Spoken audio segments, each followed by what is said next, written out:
자, 여러분 반갑습니다. 자, 29페이지부터 출발합니다. 자, 이제 우리 중개사법의 3주차 수업에서 중개 업무편에 접어들었고, 이 중개 업무편이 이제 본론이 출발됩니다. 지난주에 했던 거 살짝 한번 돌아가 보겠습니다. 지난주에 이렇게 했습니다. 자, 여러분들이 공부를 열심히 하셔서 자격증을 취득하시게 되면 언젠가는 중개업을 하게 된다 그랬습니다. 그래서 앞에 있는 분한테 물어봤죠. 언제 하시겠습니까? 하니까 합격하면 바로 한다 이런 분도 계시고, 또 한 2, 3년 훈련 받고 그래 하겠다 이런 분도 계셨는데, 자격증을 취득한 사람이 중개업을 하려면 반드시 등록을 해야 됩니다. 그래서 지난주에 등록의 절차에 대해서 공부했습니다. 등록을 신청해야 됩니다. 신청하면 접수하는 곳이 있고, 접수가 되면 확인하는 절차를 거쳐서 등록이 되었소 이렇게 통지를 해줍니다. 신청일로부터 며칠 만에 통지해준다. 7일 내로 서면으로 통지됩니다. 가서 등록증을 교부받아야 되겠죠. 그리고 이 받았던 등록증을 게시하고 그리고 업무를 개시합니다. 이제 이런 수업이 진행되었고, 자, 신청할 때 아무나 할 수 있는 건 아니죠. 누가 신청합니까? 첫째, 자격을 취득하고, 두 번째, 교육을 좀 받아야 된다 그랬죠.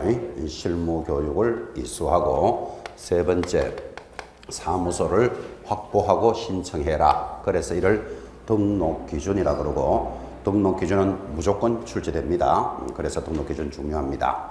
자, 이렇게 갖춘 자가 접수를 하러 갑니다. 어디 가서 합니까? 사무소가 있는 시장, 군수, 구청장에게 접수를 하는데, 여기서 등록을 해줌으로써 등록관청에 접수한다 그렇게 이야기했습니다. 접수가 되면 확인을 합니다. 뭐를? 사무소가 적합하냐, 그리고 지난주에 아주 강조했던 중개업을 못하는 사유, 결격 사유가 있는지를 확인해서 특별한 사정이 없으면 등록이 되었다 이렇게 통지를 해줍니다.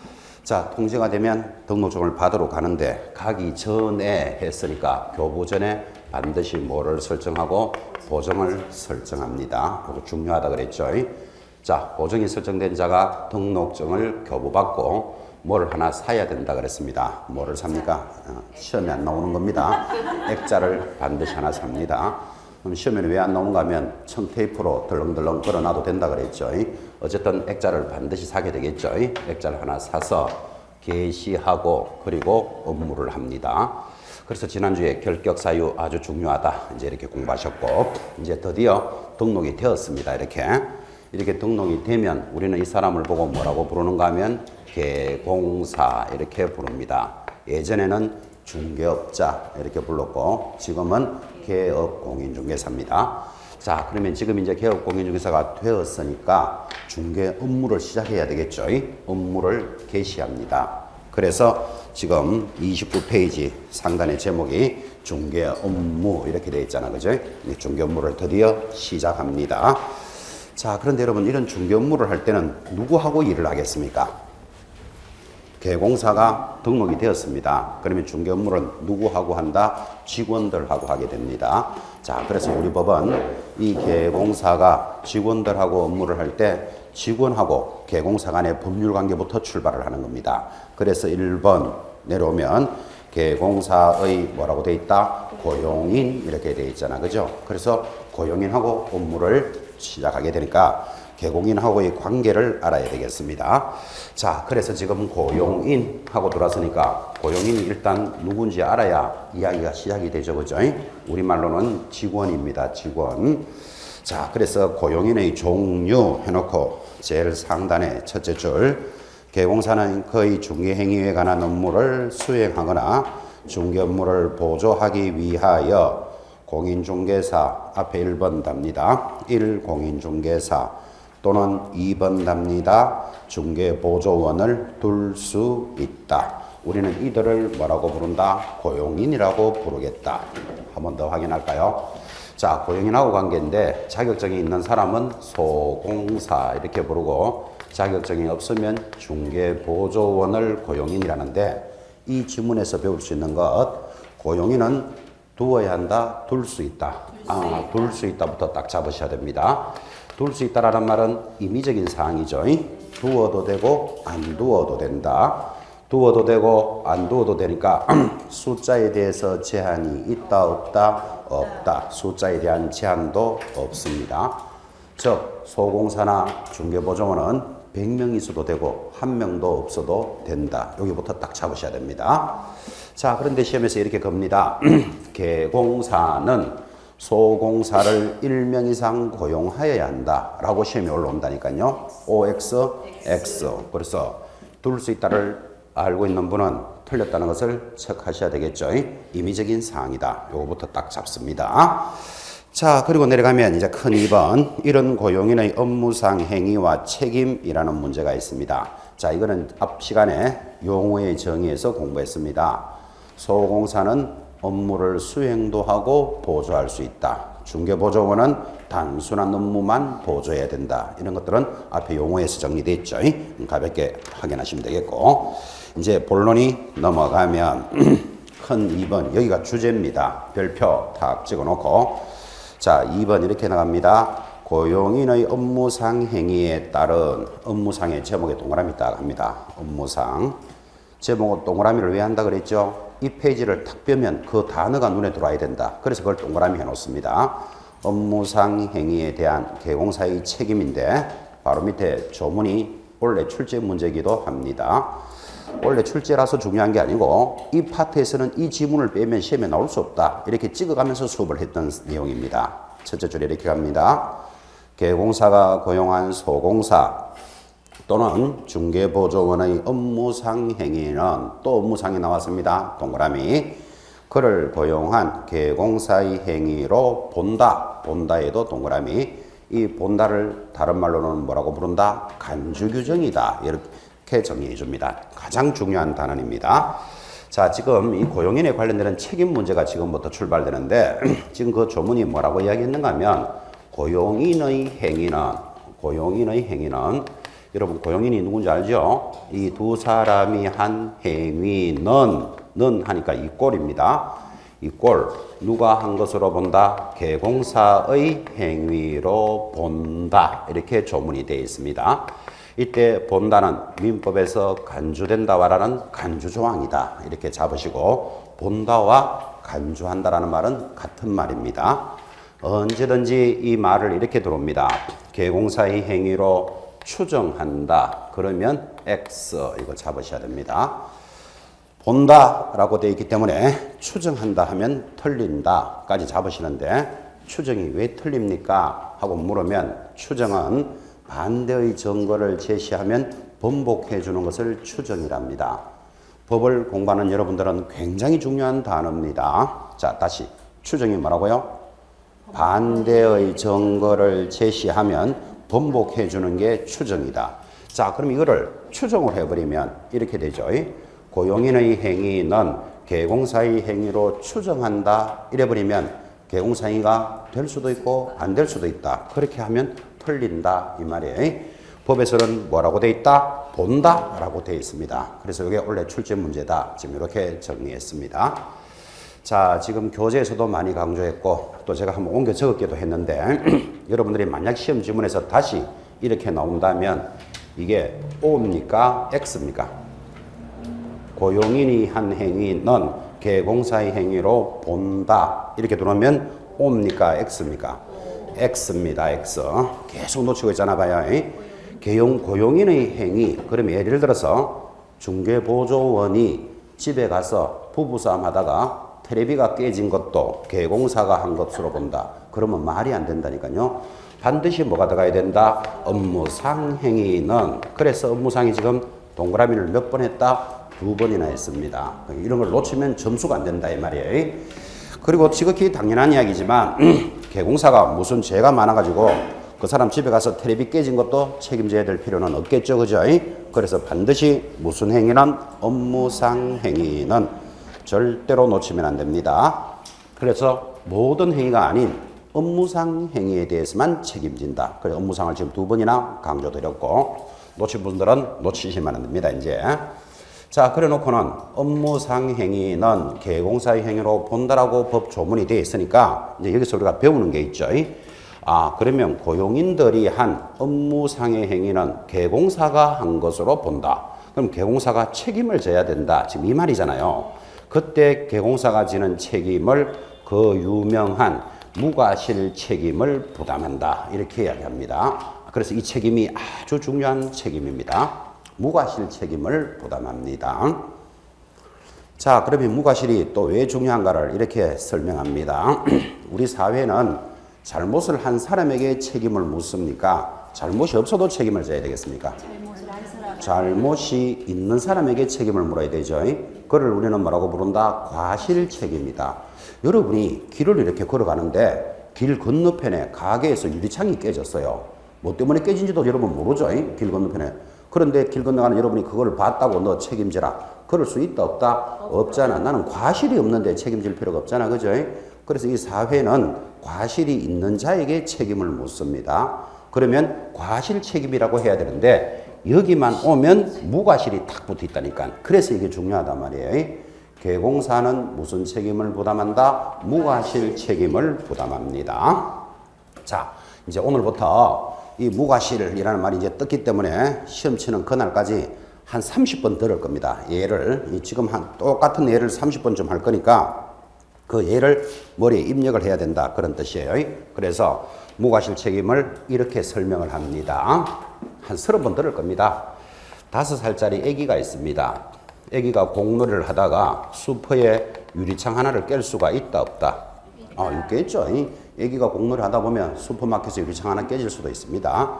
자, 그러면 이 유리창 값이 30만 원이라고 칩시다.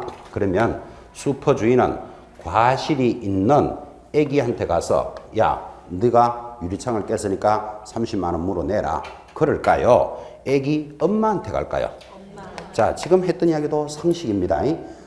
5살짜리는 30만 원을 물어줄 능력이 안 된다는 건 알고 계시죠? 그러니까 아기 엄마한테 가서 당신 아기가 유리창을 깼으니까 유리창 값을 물어주세요. 그러니까 이 엄마가 나는 공놀이를 할 때마다 아주 조심해서 놀아야 한다. 라고 지도 감독을 철저히 하였고 특히 저 악랄한 슈퍼 유리를 조심해야 된다. 라고 강조를 많이 했기 때문에 나는 책임을 못 지겠어 이럽니다. 그때 그 엄마는 나는 과실이 없으니까 책임을 못 지겠어 이렇게 말하면 지나가는 제3자인 여러분들이 이 엄마를 보고는 첫째 엄마라고 부른다, 세 번째라고 부른다. 세 번째.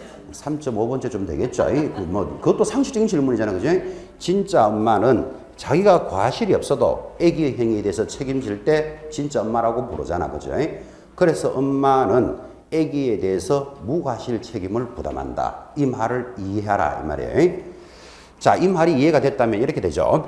고용인의 업무상 행위에 대해서 개공사가 지휘 감독을 철저히 하였다면 책임질 필요는 없다. 시험에 이래 올라온다고. OX, X의 개공사는 무슨 책임이다? 무과실 책임을 부담한다. 그 말을 이해하셔야 됩니다. 제가 이렇게 설명을 해가니까 예전에 한 2, 3년 전입니다. 앞줄에 앉았는 분이 나 그런 엄마 봤는데요 이래요. 뜬금없이 또 그런 이야기 하는 사람이 있어요. 그래서 제가 쳐다도 안 보고 세 번째입니다 하고 계속 수업 진행했습니다. 뭐 그런 엄마도 있겠지 뭐 그죠? 한 3.5번째쯤 되는 사람 그죠? 그러니까 진짜 엄마는 아기의 행위에 대해서 무과실 책임을 부담한다. 그 말을 잘 이해하시고 자, 그러면 책임을 진다는데 무슨 책임을 집니까? 하니까 교재 과목에는 1번 민사적 책임을 부담한다. 민사 책임에 밑줄 하나 딱 떴습니다. 밑에 두 번째 무슨 책임도 부담한다? 형사적 책임도 부담합니다. 그래서 책임이라는 책임은 무슨 책임을 지느냐 하니까 민사적 책임, 형사적 책임을 부담한다. 이렇게 진행하는데 이 두 가지를 한마디로 하면 뭐라고 부른다? 모든 책임을 부담한다. 이렇게 여러분들은 익히셔야 됩니다. 그래서 엄마가 아기가 유리창을 깬 것에 대해서 진짜 엄마는 책임을 져주는데 그때 엄마는 무과실 책임이라 그랬죠. 그때 무과실이라 하면 어떤 책임입니까? 하고 물으면 모든 책임을 부담한다. 이렇게 대답합니다. 또 그렇게 해야 진짜 엄마입니다. 여러분 알다시피 그럼 유리창을 깼는데 그럼 유리창 값이 손해가 30만 원 발생했다.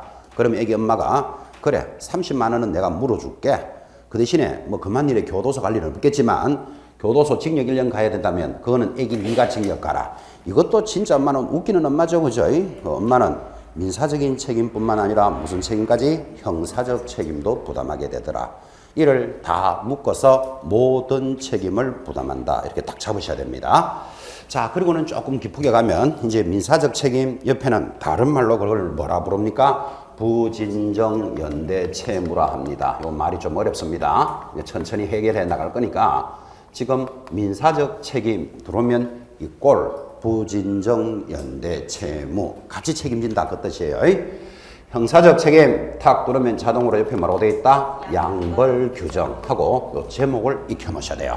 특히 양벌 규정은 우리 법조문 제일 뒤에 가면 또 한 번 더 하게 됩니다. 자, 그래서 자동으로 갑니다. 엄마는 아기가 유리창을 깬 것에 대해서 손해에 대한 책임, 그를 민사적 책임이라고 부르고, 민사적 책임을 다른 말로는 부진정 연대 채무, 형사적 책임을 다른 말로는 양벌 규정, 둘 다를 처벌한다 이 뜻이에요. 거기까지 제목을 잡아 놓습니다. 자, 이제 개공사는 고용인에 관련된 내용으로서 직원하고의 한 문제거리가 딱 정리가 되었다면 내려가면 2번 드디어 업무의 범위가 나타납니다. 이게 무슨 소린가 하니까 자, 이렇게 등록을 한 개공사는 종류가 몇 종류가 있다? 3종류가 있습니다. 그 3종류를 뭐라고 부르는가 하면 종별이다 이렇게 부릅니다. 종별이 무슨 뜻이다? 종류별이다 그런 뜻이에요. 자, 등록한 개공사의 종류가 몇 종류가 있습니까? 자, 법인인 개공사가 있고 공인중개사인 개공사가 있고 부칙 6조인 개공사가 있습니다. 이를 종별이라고 부릅니다. 자, 그러면 앞으로 여러분들은 시험 치는 그날까지 개공사의 종별이라는 단어가 탁 보이면 저절로 하나, 둘, 셋, 3명이 탁 보여야 됩니다.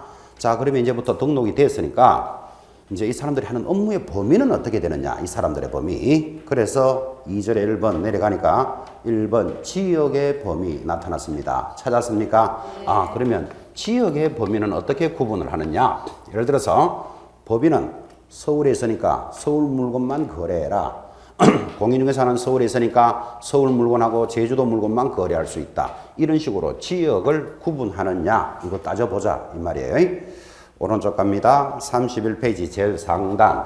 그 다음에 중개 대상물의 범위는 그러면 어떻게 되는데, 물건의 범위는 우리가 지난번 수업했죠. 개공사들이 할 수 있는 물건은 토, 근, 입, 광, 공 5가지가 있는데, 예를 들면 법인은 토지만 해라, 공인중개사는 아파트만 해라, 부칙6조는 상가만 해라, 이런 규정이 있느냐 이 말이에요. 이 규정을 한번 따져보자, 그죠? 세 번째가 중요합니다. 겸업의 범위는 어떻게 되느냐. 그래서 오른쪽에 3번 겸업까지 제목에 줄을 딱 긋습니다. 아, 업무를 따질 때는 어떻게 따진다? 지역은 어떻게 되느냐? 할 수 있는 물건은 어떻게 되고 또 하는 업무에 대해서 구분을 해보자 해서 지금 이것을 업무의 범위다 이렇게 제목을 답니다. 자, 그러면 지역부터 갑시다.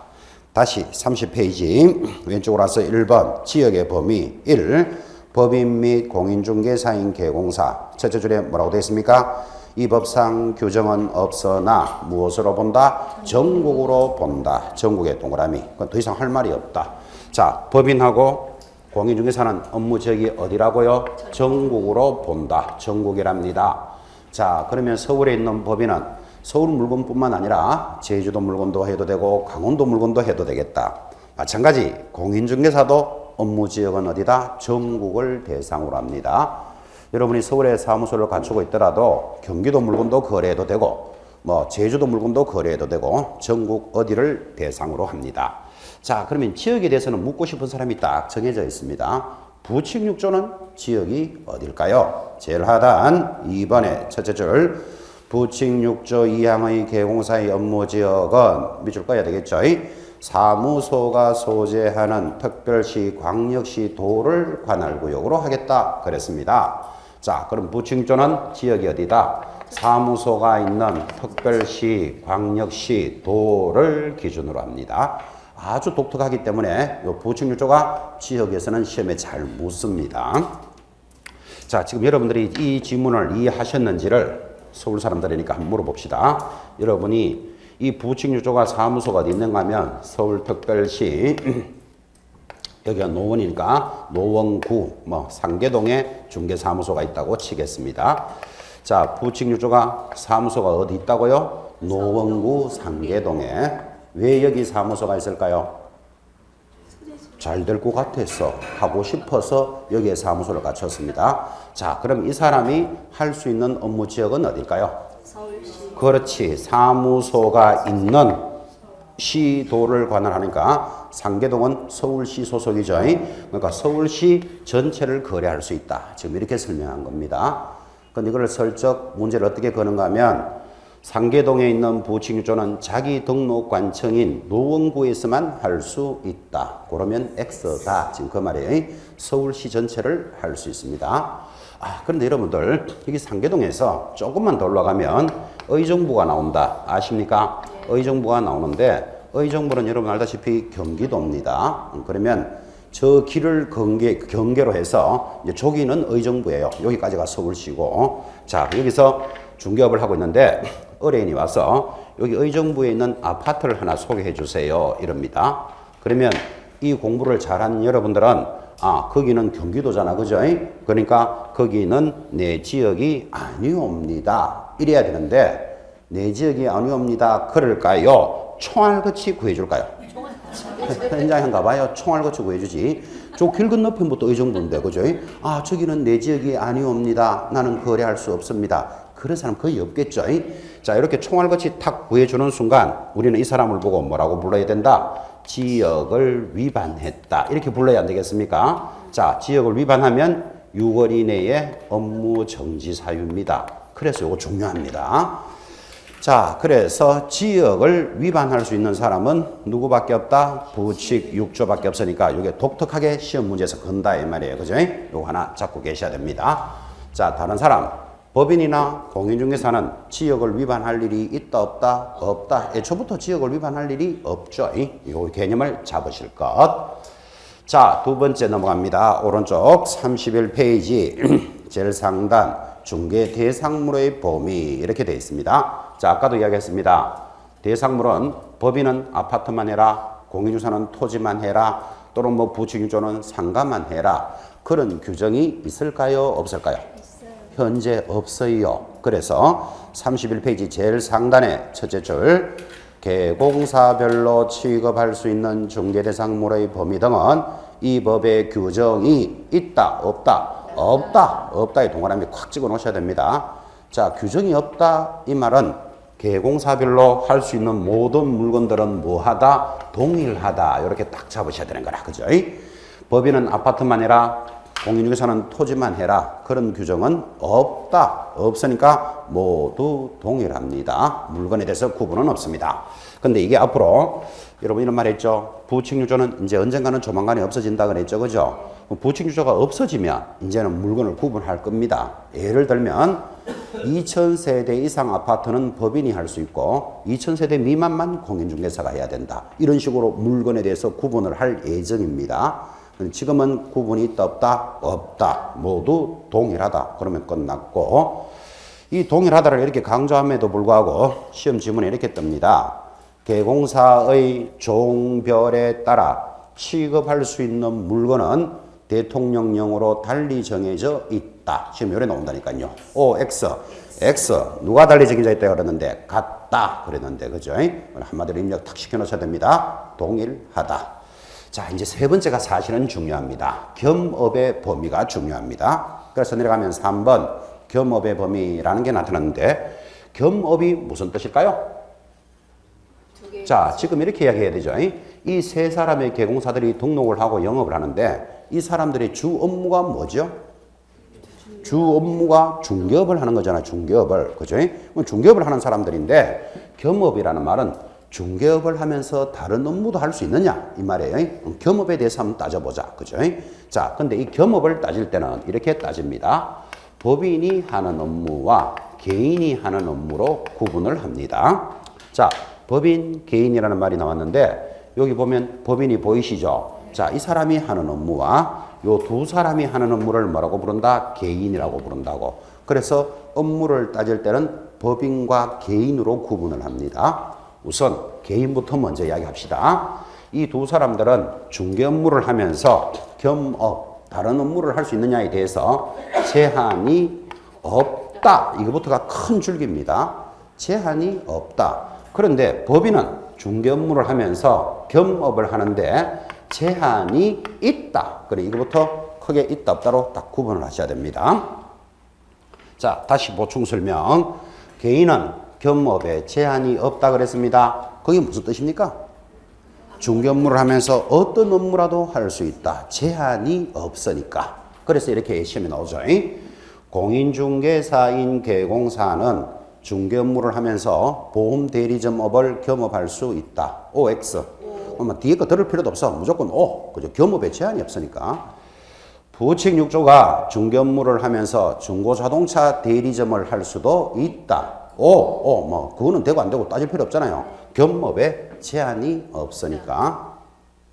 이거를 얼마나 강조하고 싶으면 이렇게 이야기합니다.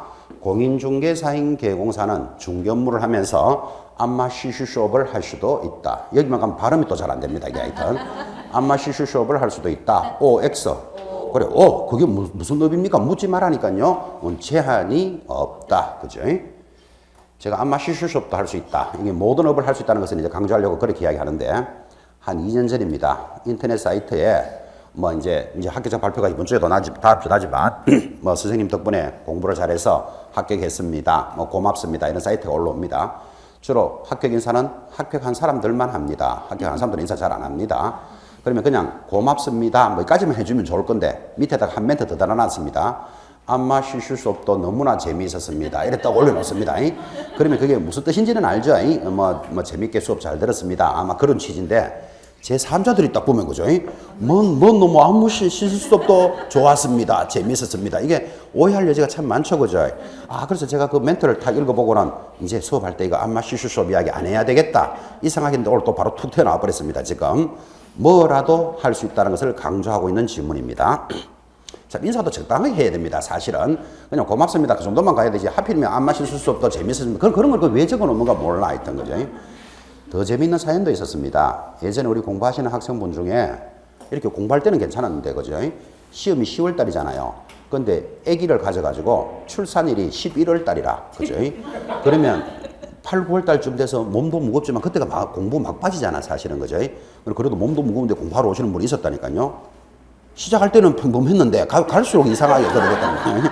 그래서 내 속으로 공부는 안 하고 뭐 했는가 모르겠다 이런 생각을 하는데 하여튼 그래 이제 8, 9월 달 날씨는 덥죠. 참 몸은 무겁고 공부는 막 빠지죠. 그죠? 얼마나 힘들겠어요. 그래서 제가 몸도 무거울 건데 참 고생 많고 그다음에 이 아기는 태어나면 부동산 박사가 될 겁니다. 엄마가 계속 그 부동산에 관한 공부를 하면서 아기를 낳았으니까 그죠? 그래 이제 위로도 하고 또 이제 열심히 하셔서 꼭 마무리를 잘 하시기 바랍니다.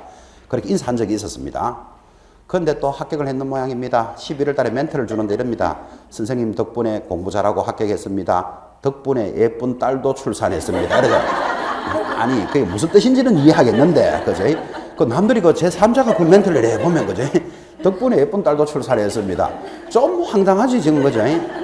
그래서 우리가 이 문자 메시지 같은 걸 보낼 때는 보내는 사람은 자기 의지로 보내지만 객관적으로 볼 때는 참 다양한 해석이 될 수 있습니다. 그래서 조심하셔야 됩니다. 그거. 자, 지금 안마 실수숍을 강조하고 싶은 건 아니고 개인은 어떤 업무라도 할 수 있다를 지금 이 정도로 심어놨습니다. 자, 그런데 이제 법인은 제한이 있습니다. 그럼 법인은 제한이 있기 때문에 여기다가 14조 이렇게 탁 적어 놓으셔야 됩니다.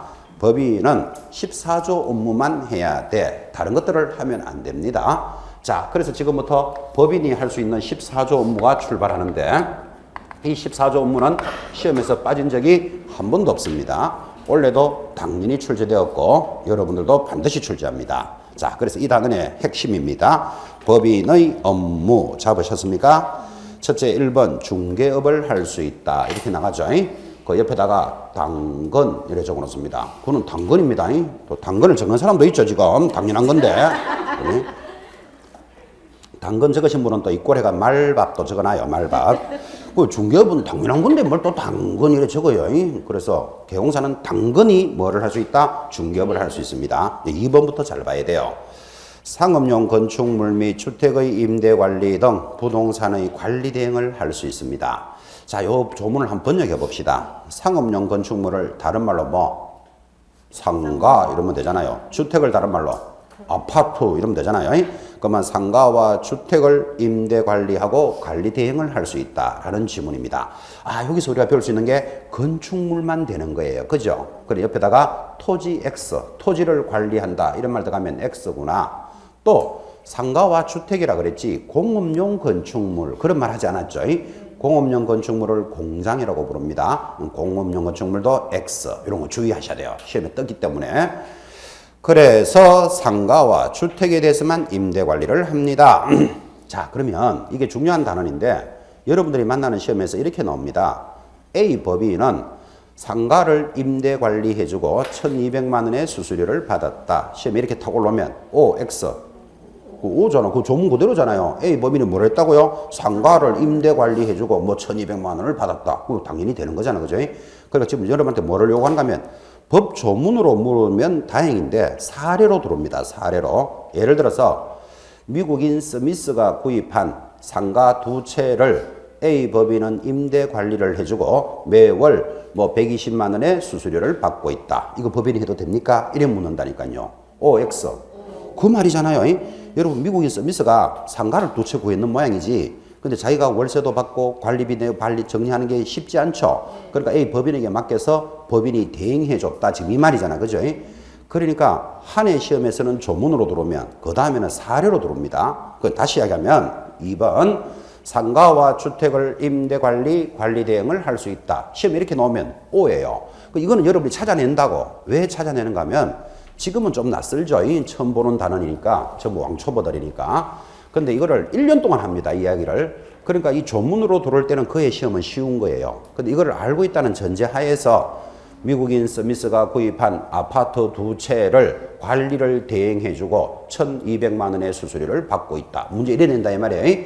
그래 들어오더라도 O라고 찾아낼 줄 알아야 된다. 지금 그 뜻이에요. 한 해는 조문으로, 한 해는 사례로 이래 들어옵니다. 그러니까 이거 듣기만 들으면 돌아서면 잊어버리니까 옆에다가 스미스 이런 거 하나 적어놔야 돼. 그래야 이 무슨 소리를 하고 있다라는 느낌을 가지셔야 된다니까요. 스미스를 적으세요 하니까 어떤 분이 영어로 적을까요? 이런 물어요. 영어기나 한문이기나 하여튼 알아서 적어놔요. 하여튼 스미스 하면 뭐가 생각난다? 상가와 주택을 임대 관리해 줄 수 있다. 이 말을 기억하라 이 말이에요.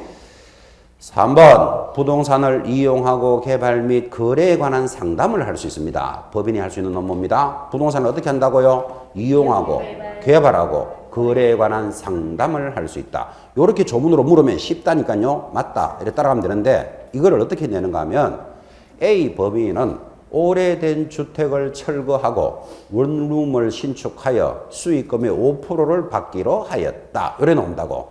OX.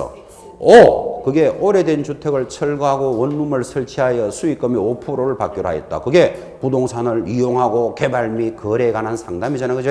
이 사례를 대비해야 돼. 원래 시험에서는 조문으로 나왔어요. 그럼 여러분들은 사례로 만날 가능성이 높아요. 그러니까 옆에다가 원룸이라 하나 적어놔야 돼. 그래, 아, 이거 무슨 소리 하는구나를 자꾸 의식을 해야 돼. 지금부터 훈련을 하는 거예요. 제가 좀 걱정되는 것은 수업할 때는 지금 원룸으로 전달했잖아요. 근데 본고사는 오래된 주택을 철거하여 찜질방을 신축하여 수익금의 5%를 받기로 하였다는데 찜질방 X 이래 들어가면 안 돼요. 찜질방이기나 방앗간이기나 하여튼 거죠. 원룸이기나 부동산을 이용하고 개발에 대한 상담을 할 수 있다. 그거를 기억하고 옆에다가 원룸이래 하나 적어놔라니까 지금 그죠. 투룸만 적으면 안 됩니까? 그런 쓸데없는 질문하면 안 됩니다. 그 원룸이나 투룸이나 하여튼 부동산을 이용하고 개발에 대한 상담을 할 수 있습니다. 4번이 중요합니다. 개공사를 대상으로 개공사에 일단 동그라미 빠지면 안 돼요. 중개업의 경영 기법 및 경영 정보를 제공할 수 있는데 우리는 이것을 뭐라고 부른다? 프랜차이즈업 이렇게 부릅니다. 프랜차이즈업을 한국말로 번역하면 가맹점업이다 이렇게 불러요. 그래서 이게 중요한 업무예요. 프랜차이즈 여러분한테 이렇게 설명할까요? 여러분이 빵집을 하나 하고 싶습니다. 한때 그 연소국마다 로망이었습니다. 직장인들이 퇴직하고 나면 동네 조그만 빵가게 하나 만들고 이렇게 노후를 보내는 게 로망이던 시절도 있었는데 지금은 좀 유행이 좀 바뀌었지만 자 여러분들이 빵집을 하나 하고 싶다. 근데 빵을 만들 줄 압니까? 재료를 어떻게 구입해서 어떻게 진열해서 얼마나 팔아야 되는지를 전혀 모르잖아. 전혀 몰라도 할 수 있는 방법이 있어요. 파리바게뜨, 뚜에르주를 하는데 가맹점에 가입을 하면 돼요. 가입을 할 때는 공짜로 한다, 돈 내고 한다. 그 가맹비를 내야 되겠지. 그러면 그 뚜에르주르나 파리바게뜨의 자기들의 영업 기법을 그대로 전달을 다 해줍니다. 만드는 방법, 재료를 구입하는 방법, 진열하는 방법, 종업원 교육하는 방법까지도 다 가르쳐 줍니다. 뭐 자기는 거기서 관리만 하면 돼. 그죠? 그러니까 전혀 빵에 대해서 몰라도 빵집을 할 수 있도록 해주는 게 프랜차이즈업이잖아. 그죠? 지금 현재 우리나라의 가맹점업 중에서 최고 인기가 파리바게뜨랍니다. 그 왜 인기가 있는가 하면 그만큼 비싸겠지요. 파리바게뜨에 가입하면 일정한 수입을 무조건 확보를 해주거든. 그죠? 지금 돈 1억을 은행에 넣어봤자 이자 얼마 없다 이거 아시죠? 근데 가맹점업에 가입하면 최소 15%의 수익률은 보장해준다. 그래서 이제 가맹점업이라는 게 만들어지는 거예요. 그죠? 그래서 사회를 구성하는 데 있어서 프랜차이즈업이 굉장히 중요한데 우리 중개법인도 프랜차이즈업을 할 수 있다고. 예를 들면 여러분이 지금 자격시험은 땄지만 시험은 합격했지만 중개업에 대해서 전혀 모르잖아. 간판을 어떻게 걸어야 되는지, 점포를 어디에 둬야 되는지, 책상이나 글상을 어떻게 배치해야 되는지, 그죠? 매도인, 매수인, 사는 사람, 파는 사람을 어떻게 구해야 될지 아무것도 모르지만 파리바게뜨 같이 프랜차이즈가 부동산 서버 이런 게 있다니까요. 그럼 부동산 서버 뭐 영도점, 부동산 서버 신도림점 이런 간판 보신 적 있죠, 그죠? 거기에 가입을 하면 그대로 진열을 다 해준다고. 그리고 그 사람들의 영업 노하우를 전달을 다 해줘요, 그죠? 그래서 지금 밖에 나가 보면 보기보다 많습니다. 부동산 서버 무슨 점 또는 부동산 114 기름점 이런 게 보인다니까, 그죠? 이런 것들을 법인은 유지할 수 있다 이거예요. 법인이 뭐를 할 수 있다? 개공사를 대상으로 경영 정보와 경영 기술을 제공해 주는 거. 우리는 이를 일명 뭐라 부른다? 프랜차이즈업을 할 수 있다. 다섯 번째, 주택과 상가를 분양 대행할 수 있습니다. 그 분양이라는 말도 아주 중요합니다. 분양에 동그라미 넣고 또 물건을 주의해야 될 거. 주택과 상가만 분양하라 그랬죠. 옆에다가 토지 분양 X 딱 적어 놓으셔야 됩니다. 개공사들에게 토지를 분양할 수 있는 힘은 주지 않습니다. 여러분 토지는 누가 분양할까요? 국가가 합니다. 국가가 뭐 LH공사 이런 거 들어보셨죠? 거의 토지 분양은 국가가 합니다. 개공사들에게는 뭐만 할 수 있다? 건축물에 대해서만 할 수 있어요. 주택과 상가만 분양할 수 있다. 6번도 중요하죠. 중개업에 부수되는 업무로서 대통령령이 정하는 업무인데 의뢰인의 의뢰에 따른 도배 이사업체 줄 거놓고 도배 옆에다가 버티칼 이렇게 적어봅니다. 또 이사업체 옆에는 익스프레스 이런 것도 하나 적어놔 봅니다. 지금 왜 굳이 적으라고 하는가 하면 도배 이사업체에만 한정되는 것은 아니다 이 말이에요. 도배를 다른 말로 버티칼, 인테리어 이래도 되고 또 이삿짐 센터를 다른 말로 익스프레스 이래도 되잖아. 그죠? 이 두 단어에만 매이지 마라 이 말이에요. 이런 용역의 알선을 법인은 할 수 있습니다. 이게 개공사들에게 어떻게 중요하게 다가오는가 하면 이렇게 다가옵니다. 여러분 18평짜리 좀 작은 아파트를 하나 사주세요 하고 매수자가 왔습니다. 근데 개공사가 상담을 하다 보니까 이 두 사람들이 신혼부부구나 이런 걸 알 수 있겠죠. 그죠? 그래서 이제 막 결혼을 하면서 작은 아파트를 하나 구하고자 온 거예요. 자, 그럼 신혼부부가 이 아파트를 하나 구입하면 100% 도배한다 안 한다? 100% 도배합니다. 100%. 그 다음에 조금 오래된 아파트다? 그러면 요거 베란다도 좀 수리합시다. 들어올 수 있겠죠? 그리고 문틀도, 창문틀도 좀 바꿉시다. 이게 뭐다? 인테리어업이잖아, 사실은. 그죠? 도배부터 시작해서. 그럼 거의 공사비가 한 1,000만 원 좀 된다고 칩시다. 그러면 그 사고 자는 세댁 매수자가 자기가 잘하는 인테리어 업자가 있으면 시키면 되지. 그죠? 근데 그 사람이 의정부에서 서울로 이사 온 사람이에요. 그럼 자기가 알고 있는 사람은 의정부 있는데 서울에 있는 사람이 더 가깝잖아. 그죠? 그러면 개공사 보고 묻는다니까요. 우리 아파트를 하나 구해줬으니까 이런 뭐 도배라든지 버티칼을 잘하는 집을 알고 있습니까? 충분히 물을 수 있겠죠. 그죠? 그러면 개공사 주변에는 그런 사람들이 많이 있습니다. 그래서 소개를 해줬어. 그러니까 한 1,000만 원 공사에 대해서 그 공사업자가 고맙습니다 하고 나중에 50만 원의 리베이터 뭐 그거를 이렇게 주면 받아도 된다 안 된다? 된다. 용역의 알선을 할 수 있다고 지금 돼 있잖아 지금. 그죠? 이런 모습을 이해를 많이 하라 지금 이런 뜻이에요. 그때 도배 이 사업체에만 한정되는 건 아닙니다. 버티칼 이렇게 돌아도 마찬가지고 익스프레스 이래도 마찬가지잖아요. 그죠? 그래서 여러분 이삿짐 센터 사장은 어디서 일거리를 받아야 될까요? 1. 청와대에 가서 2. 법원에 가서 3. 개공사한테 가서. 개공사가 이삿짐 센터 일거리를 다 주고 있잖아. 그죠? 그러니까 익스프레스 업자들은 평소에 시간 나는 대로 개공사 사무실, 부동산 사무실 와가지고 배고프지 안 사와요 이러고 친하고 있어야 되는 거라. 그죠? 그래야 일거리를 받잖아요. 그러면 그렇게 해서 소개해주고 용역에 대한 리베이트입니다. 보수를 받을 수 있다 없다? 있다. 지금 그 이야기예요. 그러니까 여러분들 이런 것들이 이제 쫙 있으니까 지금 밖에 나가보면 중개사 사무소가 저렇게 다다다다 붙어 있어도 다 먹고 살겠는가 약간 걱정될 때도 있죠. 근데 다 나름대로 길이 다 있는 거라 이렇게 그죠? 어떤 사무소는 이렇게 뭐 버티칼 이런 거 소개해주고 이삿짐센터 소개해주고 그죠? 이런 것만 해주고도 여직원 경비가 나옵니다. 이런 사무소도 있습니다. 이 주거 이전에 보수되는 용역은 대출 업무도 가능하겠죠. 왜냐면 아까 세대기 아파트를 사는데 한 2천만 원 좀 모자라는 모양이죠. 그럼 저희가 아는 데 가서 대출 받아오면 되는데 개공사 보고 묻는다니까요. 이자 좀 싸게 해서 해주는 뭐 은행을 아십니까? 또 은행 다 지점장 영업 다 해놨다니까 지금 그죠? 그래 소개를 해주면 우리 졸업생님 어떤 분은 뭐 우리 이분이 2천만 원 대출이 필요하답니다라고 은행에 전화를 하니까 전화 한 통화만 딱 하면 나와서 은행 직원이 서류도 받고 관리도 하고 전부 진행 다 합니다. 그리고 대출되고 나면 0.35%인가 39만 원 입금이 딱 되더래요 은행에서. 그러니까 이게 중개업 하는 것보다 이게 훨씬 재밌습니다. 이 전화만 한 통화해도 뭐 이유 없이 딱 이렇게 딱 들어오더라고 그죠? 아 그런 이야기도 제가 들은 적도 있습니다. 그래서 중개사무소가 저렇게 다다닥 붙어 있어도 먹고 사는 길이 참 다 있구나 이런 것도 느낄 수 있죠. 근데 그 이야기도 이렇게 약간 뒤집어서 보면 일거리가 있는 사무소에 버티칼도 있고 대출도 있고 등기 업무도 있고 법무사 소개할 일도 있지. 한 달 내도록 하숙집 하나 소개했다. 그러면 날 셉니다. 이삿짐센터 필요하다 안 하다? 안 합니다. 리아카 하나 빌려주면 다 끝납니다. 도배할 일 있다 없다? 하숙집에서 신문지 몇 장 구해주면 그거 다 발라가지고 다 도배됩니다. 그죠? 결국은 무슨 말을 하고 있습니까? 일이라는 게 잘 되는 곳에서는 계속 잘 되는 이유가 있는 거라 이게 그죠? 그런 모습도 익힐 수는 있습니다. 자, 전달하고 싶은 거 주거 이전에 보수되는 용역의 알선도 할 수 있다. 마지막 7번 민사집행법에 의한 경매 동그라미 국세징수법에 따라 법령에 의한 그게 공매대상 부동산 공매 동그라미를 할 수 있습니다. 자, 이게 법인이 할 수 있는 업무입니다. 아주 중요하다 그랬습니다. 자, 14조 업무 지금 책으로 보고 하나를 열심히 설명했는데 지금부터 익혀 나가셔야 돼요. 이제 오늘 다 듣고 오늘 다 확인해야 될 필요 없죠. 시험 칠 때까지만 익히시면 됩니다.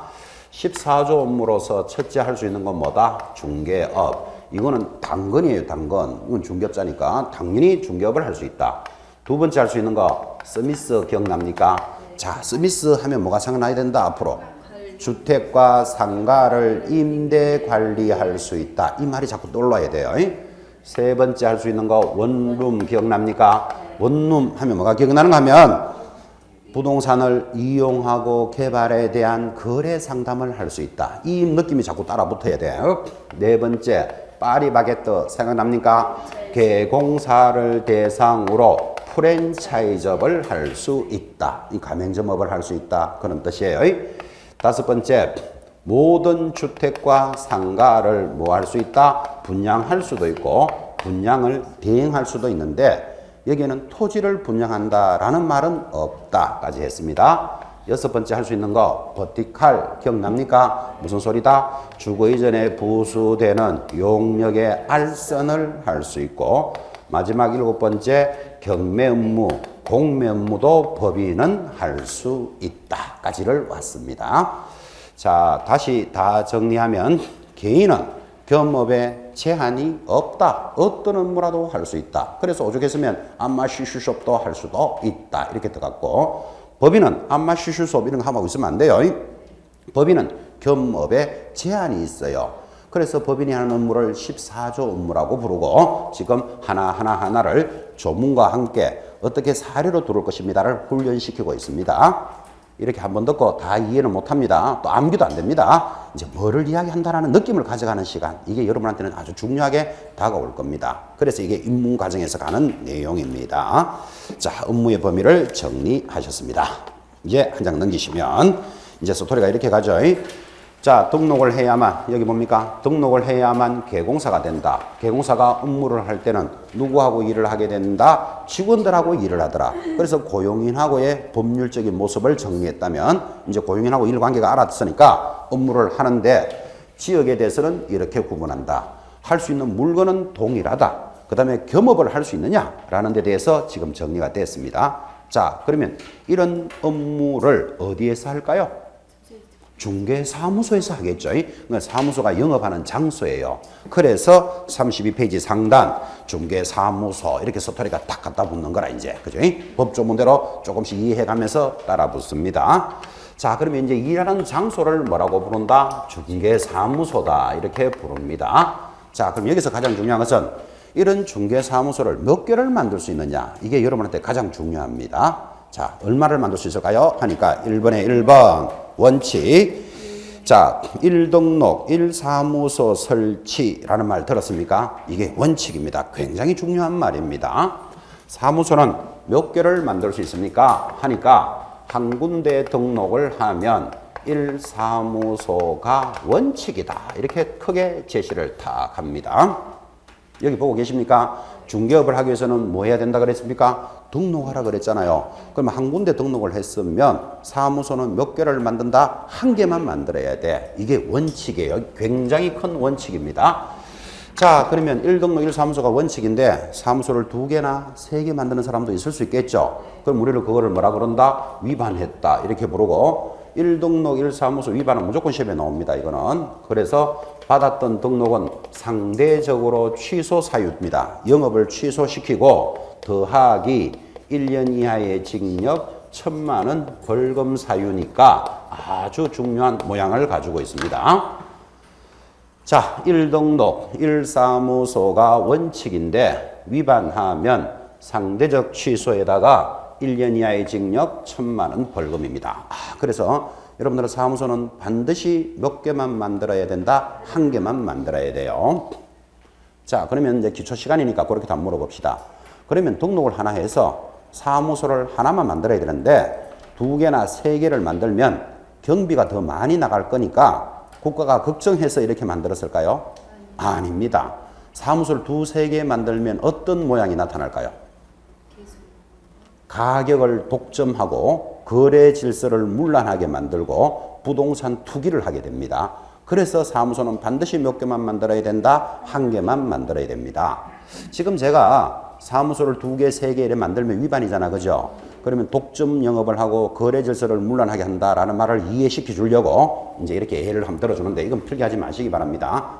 이제 빠른 시간에 가면 그런 이야기 할 시간이 없는데 기초 시간이니까 그런 이야기를 합니다. 자, 여기가 뭐 상계동이라고 해도 되고 중계동도 괜찮습니다. 아파트 단지가 5,000세대가 넘는 대단지 아파트 단지가 있는 동네입니다. 원래 사무소는 몇 개 만들어라? 딱 한 개만 만들어야 되잖아요. 근데 이거를 2개, 3개를 만들 수 있다면 여기도 사무소 만들고 여기도 만들고 여기도 만들었다. 골목골목마다 자기 사무소를 만들었다면 어떤 모양이 일어나는가 하면 이렇게 일어납니다. 여기 어떤 사람이 우리 아파트를 하나 사주세요 1억에 이럽니다. 그러면 아파트를 1억에 사주세요 하고 오는 사람은 한 군데만 가본다. 다 가서 이야기한다. 다 가서 이야기하죠. 1억에 하나 사주세요 하지만 자기는 아무리 많이 다녀도 전부 다 한 사람이 운영하는 곳이에요. 그럼 여기서 판단하기를 이 사람은 안 사면 그만이지만 우리가 안 사주면 절대 아파트를 못 구해. 그러면 1억에 못 사고 1억 5천에 사야 됩니다. 이러면 안 사면 그만이지만 이 동네 살려면 무조건 1억 5천에 사야 돼요. 가격을 뭐 한다? 조작하고 독점한다니까 이게. 그죠? 이게 독과점 영업입니다. 자, 다시 여기에 파는 사람이 있습니다. 우리 아파트를 1억에 팔아주세요 그래요. 그럼 파는 사람이 한 군데만 간다? 다 가본다? 당연히 다 가서 1억에 팔아주세요 이럴 거 아니에요. 자기는 열심히 다니지만 그 정보가 한쪽에 딱 취합된다니까요. 그러면 여기서 딱 보니까 저 사람이 파는데 우리가 안 팔아주면 절대 못 팔아. 그러면 1억에 못 팔고 8천에 팔아야 됩니다. 하면 안 팔면 그만이지만 팔려면 무조건 우리하고 거래해야 돼. 뭐를 하고 있다? 가격을 조작하고 질서를 문란하게 하고 더 크게 말하면 부동산 투기를 조장하고 이런 모습이 만들어지기 때문에 사무소는 반드시 몇 개만 만들어야 된다. 한 개만 해야 된다라고 법에 크게 딱 제시를 하는 겁니다. 그 취지를 잘 이해해 놓으셔야 돼요. 그래서 이런 수업을 딱 들으면서 여러분들은 이런 것도 간접적으로 배우죠. 그러면 사무소를 2개, 3개 만들면 대박 터지겠네. 이것도 기억하셔야 돼요. 그 대신 적발되면 어떻게 된다? 1년 징역 1,000만 원 벌금이에요. 그거 각오하고. 이것도 간접적으로 느낄 수 있다고. 법이라는 것은 한쪽에 양면의 칼날이죠. 이렇게 보면 이렇게 되고 이렇게 보면 이렇게 된다고요. 지금 밖에 나가면 사무소를 2개나 3개 유지하고 있는 사람이 있을까요? 없을까요? 있어요. 있으니까 이런 제재를 만들어 놨겠죠. 그죠? 이런 경우입니다. 여러분들. 예를 들면 여기 아파트 단지가 있습니다. 들어가는 길목이 이렇게 생겼다고 칩시다. 뭐 여기 보통 이렇게 들어가는 길, 나가는 길 이렇게 돼 있잖아. 그죠?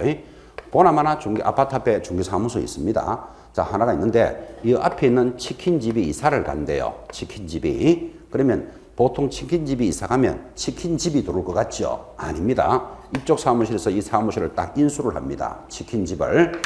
그걸 인수할 때 바닥 권리금 이런 게 있다니까요. 치킨집으로서의 바닥 권리금.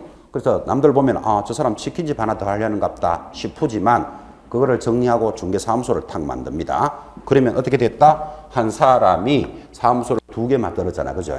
근데 자기 이름으로 하면 1등록 1사무소 위반이에요. 그러니까 여기는 누구를 보는가 하면 시험에 합격한 사람이 있다고. 합격한 사람은, 자, 이 합격한 사람은 이런 사람이죠. 시험을 합격해서 자격증은 있지만 중개업에 대해서는 전혀 모르죠. 그럼 이 사람 공부도 좀 하고 싶어. 일도 좀 배우고 싶어. 그래서 서로 간에 이해관계가 맞잖아요. 이 사람은 자격증을 가지고 있고 일은 모르는 사람이에요. 근데 사장님은 자격증이 있는 사람이 필요해. 지금 일은 못해도 괜찮아. 그죠? 그래서 합격자 이름으로 등록을 딱 시킨다고요. 그러면 1등록 2사무소는 아니죠. 한 사람이 하나씩 등록했으니까. 근데 사실 이 사무소를 누가 관리한다? 여기서 다 관리해요. 그래서 이 합격자가 들어오는데 이럽니다. 사장님이 당신은 일을 잘 모르잖아요. 그 좀 배우셔야 되잖아. 그죠? 그래서 한 달에 100만 원씩 줄게. 뭐 공부하는 사람이 돈을 내도 못할 건데 더 오히려 월급을 100만 원씩 줄게. 그리고 아침에 출근해서 뭐를 하는가 하면 텔레비만 보면 돼. OCN, RCN, CGV 이런 거 있잖아요. 지나간 영화 계속 틀어놓고 그 다음에 커피만 잘 끓여라 이래요. 그것도 못하겠나 사실은. 그죠? 봉다리 뜯어가지고 물만 부으면 되는데 지금. 그죠? 그 대신에 오고 가는 사람 이름이나 잘 적어놓고 친절하게 상담만 잘 하세요. 그것만 해요. 아파트 하나 구해주세요 하면 그래 구해줄게요. 어떤 걸 필요로 하십니까? 아파트 하나 팔아주세요 하면 그래 언제까지 팔아주고 가격은 어떻게 하면 되겠습니까? 그 정도도 말 못하겠나. 그죠? 그것만 하고 있으면 돼요. 그럼 이 사장님이 저녁에 퇴근하기 전에 가보겠죠?